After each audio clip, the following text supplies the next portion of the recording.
ಚಿತ್ರದುರ್ಗ ಜಿಲ್ಲಾ ಬಿಜೆಪಿ ವತಿಯಿಂದ ನಿನ್ನೆ ನಡೆದ ವಿಬಿಜಿ ರಾಮ್ಜಿ ಜಾಗೃತಿ ಅಭಿಯಾನದಲ್ಲಿ ವಿಧಾನ ಪರಿಷತ್ ಸದಸ್ಯ ಕೆಎಸ್ ನವೀನ್, ಬಿಜೆಪಿ ಜಿಲ್ಲಾಧ್ಯಕ್ಷ ಕೆಟಿ ಕುಮಾರಸ್ವಾಮಿ ಮತ್ತಿತರರು ಭಾಗವಹಿಸಿದರು.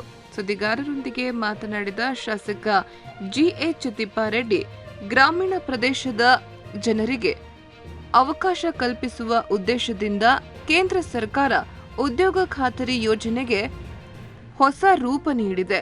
ಆದರೆ ಈ ಬಗ್ಗೆ ಕಾಂಗ್ರೆಸ್ ಸೇರಿದಂತೆ ಪ್ರತಿಪಕ್ಷಗಳು ರಾಜಕೀಯ ಪ್ರೇರಿತ ವಿರೋಧ ವ್ಯಕ್ತಪಡಿಸುತ್ತಿವೆ. ಈ ಕುರಿತು ಜನಜಾಗೃತಿ ಮೂಡಿಸಲು ಹಾಗೂ ಗ್ರಾಮೀಣ ಜನರಿಗೆ ಯೋಜನೆಯ ಮಾಹಿತಿ ಒದಗಿಸಲು ಅಭಿಯಾನ ನಡೆಸಲಾಗುತ್ತಿದೆ ಎಂದರು.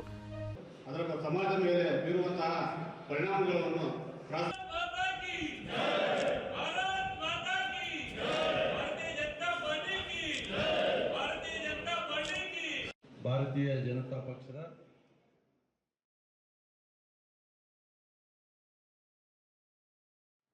ಒಂದು ಹಳ್ಳಿಗಾಡಿನಲ್ಲಿರ್ತಕ್ಕಂಥ ಜನಗಳಿಗೆ ಒಂದು ಮಿಸ್ಲೀಡ್ ಮಾಡೋದಕ್ಕೋಸ್ಕರ ಇವತ್ತು ಸಾಕಷ್ಟು ಅಪಪ್ರಚಾರ ಮಾಡ್ತಕ್ಕಂಥ ಕೆಲಸವನ್ನ ಎಲ್ಲೆಲ್ಲಿ ವಿರೋಧ ಪಕ್ಷಗಳಿದ್ದಾವೆ ಮತ್ತು ನಮ್ಮ ರಾಜ್ಯದ ವಿಶೇಷವಾಗಿ ಕಾಂಗ್ರೆಸ್ ಸರ್ಕಾರ ಜನಗಳಿಗೆ ಅದನ್ನ ವಿರುದ್ಧವಾಗಿ, ಕೇಂದ್ರ ಸರ್ಕಾರಕ್ಕೆ ವಿರುದ್ಧವಾಗಿ ಮತ್ತು ಜನಗಳಿಗೆ ಅಭಿಪ್ರಾಯ ಮೂಡುವಂತ ಕೆಲಸವನ್ನ ಅವರ ಮಂತ್ರಿಗಳು, ಅವರ ಶಾಸಕರು, ಅಧಿಕಾರಿಗಳ ಮುಖಾಂತರ ಮಾಡಿಸ್ತಾ ಇರ್ತಕ್ಕಂಥ ಈ ಸಂದರ್ಭದಲ್ಲಿ ನಾವು ನಮ್ಮ ಕೇಂದ್ರ ಸರ್ಕಾರ ತಂದಿರತಕ್ಕಂಥ ಈ ಬದಲಾವಣೆ ಯಾತಕ್ಕೋಸ್ಕರ ತಂದಿದ್ದಾರೆ, ಏನು ಅದರ ಮಹತ್ವವೇನು ಅಂತ ತಿಳಿಸೋದಕ್ಕೋಸ್ಕರ ಇವತ್ತು ನಾವೆಲ್ಲ ಸೇರಿರ್ತಕ್ಕಂಥದ್ದು.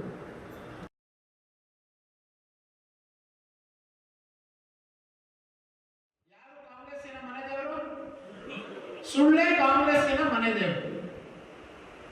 ಸುಳ್ಳನ್ನ 100 ಸರಿ ಹೇಳಿದ್ರೆ ಆ ಸುಳ್ಳು ಕೂಡ ನಿಜ ಅಂತ ಜನ ಭಾವಿಸ್ಕೊಂಡ್ಬಿಡ್ತಾರೆ. ಇದು ಕಾಂಗ್ರೆಸ್ನವರು ಬಹಳ ವರ್ಷಗಳಿಂದ ಮಾಡ್ತಾ ಬಂದಿರುವಂತ ಒಂದು ಕೆಲಸ.